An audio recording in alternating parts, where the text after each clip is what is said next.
Back to politics now. Mike Duggan is celebrating his historic write-in campaign in the race for the mayor of Detroit. 46% of the vote puts him ahead of his closest rival, Benny Napoleon, who had 30%. We talked to Napoleon earlier in this newscast. Now we're getting some answers from his November challenger about his campaign. 7 Action News reporter Andy Choi is live with the candidate live right now. Hi, Andy.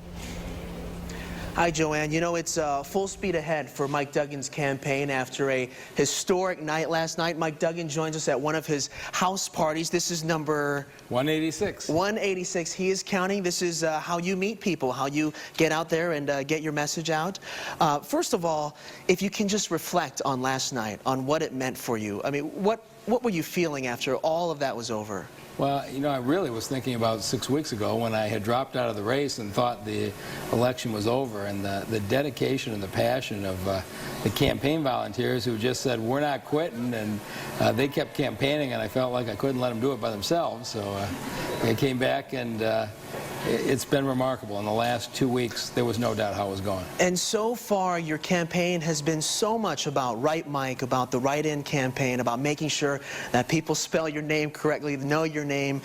Here we are now. The focus shifts to your message. So here's your opportunity. What is your message for the public? Well, yeah, of course, it's been on my message from the beginning. We just had to explain people about the write-in. But, you know, I really believe the city is not as far away from being turned around as it appears. And, you know, I do think we can get the police response time down, the violence down, the street lights on, and get abandoned buildings occupied instead of being demolished. And really, I go from group to group just talking about how I did it in my past jobs in the prosecutor's office, what I did at the Detroit Medical Center, and why I think the neighborhoods can come back. We're down to 2 candidates now. Obviously, the issues become the big topics here. What separates your platform from your opponent?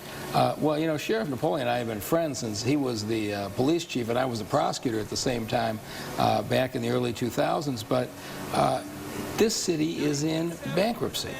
And how we handle that bankruptcy and how we come out of it will define our future.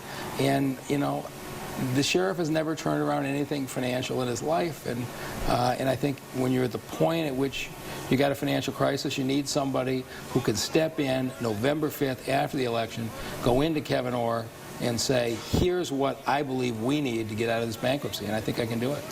There were so many moments in the speech that drew roars from the crowd last night. One of them being, you know, you didn't want to touch the pension money. Right. You said that can't be touched. Can you elaborate on that? No, there's no question. I have a perspective on bankruptcy, and I don't think we touch the city's assets, Belle Isle, the art, the water department, and I believe the retirees have earned those pensions, and they ought not to be touched. On the other hand, there are going to have to be sacrifices, and retiree health care is a $6 billion obligation. We're handling health care in the most cost-inefficient way possible, and I think we can sit down with the unions, just as the UAW did with GM and Ford and Chrysler, and restructure it and generate a lot of savings, and that's going to be the key. Very good. And finally, very quickly, and I hesitate to bring this up, but will race play a factor in this race? You know, I just keep sitting in homes with people and talking about what I've done.